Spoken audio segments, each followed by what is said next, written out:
Electoral bonds को लेकर supreme court ने बड़ा फैसला सुनाया है।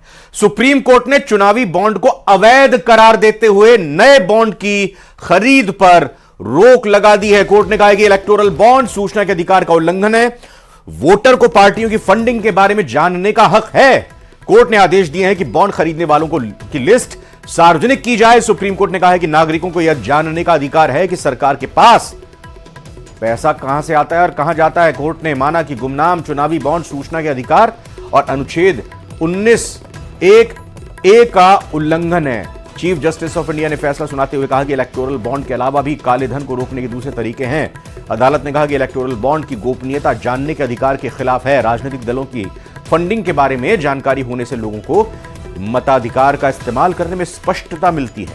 फैसला सुनाते हुए मुख्य न्यायाधीश ने कहा कि राजनीतिक दलों की फंडिंग की जानकारी उजागर न करने का मकसद के विपरीत है।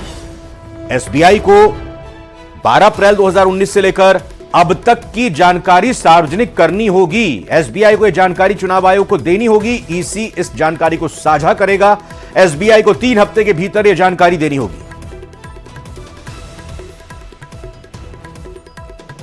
तो बड़ा फैसला लोकसभा चुनाव के ऐलान से पहले जो इलेक्टोरल बॉन्ड्स हुए हैं जारी, उनको लेकर सुप्रीम कोर्ट ने सुनाया है।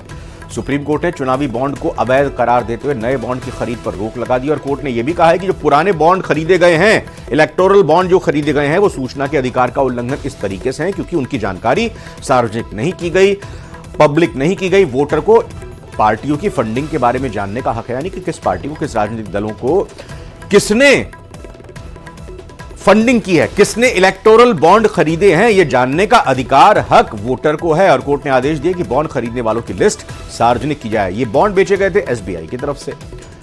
अब जिन्होंने ये खरीदे, अब एसबीआई को कहा गया है सुप्रीम कोर्ट की तरफ से कि सार्वजनिक करनी होंगी ये लिस्ट। उन तमाम इलेक्टोरल बॉन्ड्स के खरीदारों की ये लिस्ट सार्वजनिक करनी होगी। इसके लिए एक समय सीमा भी तय की है। सुप्रीम कोर्ट ने साफ तौर पर नागरिकों को यह जानने का अधिकार है कहा है कि सरकार के पास पैसा कहां से आता है या राजनीतिक दलों के पास पैसा कहां से आता है और कहां जाता है। कोर्ट ने माना कि गुमनाम चुनावी बॉन्ड सूचना के अधिकार यानी राइट टू इंफॉर्मेशन आरटीआई और अनुच्छेद 19(1)(a) का उल्लंघन है। इस संबंध में चीफ जस्टिस ऑफ इंडिया ने फैसला सुनाया और कहा कि इलेक्टोरल बॉन्ड के अलावा भी काले धन को रोकने के दूसरे तरीके हैं। चूंकि कहा यह जाता था कि काले धन को रोकने के लिए गोपनीयता बरतते हुए राजनीतिक दलों के इलेक्टोरल बॉन्ड खरीदे जाएं, जिससे काले धन पर रोक लगेगी। काला धन अगर कहीं किसी ने कमाया है तो फिर वो राजनीतिक दलों को फंडिंग करके राजनीतिक दलों को के इलेक्ट्रॉनिक बॉन्ड खरीद कर सकता है। तो अदालत ने कहा है कि काले धन को रोकने के तो और भी तरीके हैं।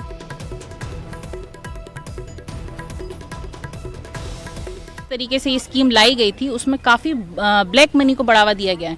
एक ट्रांसपेरेंसी नहीं है इसमें, आप किसी का नाम डिस्क्लोज नहीं हो रहा। इसके पहले नाम डिस्क्लोज होता था और एक निश्चित 2000 रुपये से ज़्यादा आप अगर नहीं दे सकते थे कैश में। अब इन्होंने कितने भी रुपए आप जो है बॉन्ड खरीदिए बैंक में जाके और पार्टी को डोनेट कर दीजिए। इससे ट्रांसपेरेंसी तो पूरी तरीके से खत्म हो गई और निश्चित रूप से कहीं ना कहीं डेमोक्रेसी के लिए बहुत बड़ा खतरा है। पहले जो रिस्ट्रिक्शन था कि अपना एनुअल प्रॉफिट से 7.5% से ज़्यादा नहीं दे सकती, वो भी रद्द कर दिया है कि ये हमारे इलेक्टोरल डेमोक्रेसी के खिलाफ है, क्योंकि ये लेवल प्लेइंग फील्ड को हटाता है और बड़ी बड़ी कंपनियों को इलेक्शन इन्फ्लुएंस करने देता है। और ये निर्णय जो इलेक्टोरल बॉन्ड पर आया है सुप्रीम कोर्ट का, इसको लेकर सुप्रीम कोर्ट के निर्णय पर पूर्व मंत्री प्रताप सिंह खाचरियावास ने बयान दिया है। सुप्रीम कोर्ट के फैसले को लोकतंत्र की रक्षा के लिए अहम बताया है। अब राजनीतिक दलों द्वारा चंदे के रूप में लिए गए काले धन की जानकारी मिल सकेगी। इलेक्टोरल बॉन्ड से अर्जित की गई चंदे की जो जानकारी है वो सामने आ सकेगी। पारदर्शिता यहां पर होगी, ट्रांसपेरेंसी होगी। केंद्र सरकार को सुप्रीम कोर्ट के फैसले को सही तरीके से लागू करना चाहिए। आगे कहते हैं प्रताप सिंह खाचरियावास, लोकतंत्र को मजबूत बनाने के लिए सुप्रीम कोर्ट के आदेश की सही तरह से पालना हो। इलेक्टोरल बॉन्ड से राजनीतिक दलों की मिले चंदे की भी सामने आनी चाहिए पूरी जानकारी।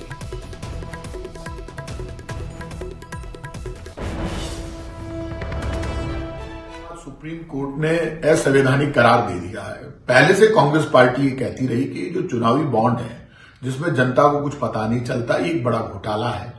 आपको किस बिजनेस घराने ने कितना बड़ा पैसा दिया, क्यों दिया, इसका कारण स्पष्ट होना चाहिए, उसकी लिस्टिंग होनी चाहिए। इलेक्शन कमीशन को पता नहीं है, जनता को पता नहीं है, कोई राइट टू इन्फॉर्मेशन के दायरे में ये आता नहीं है।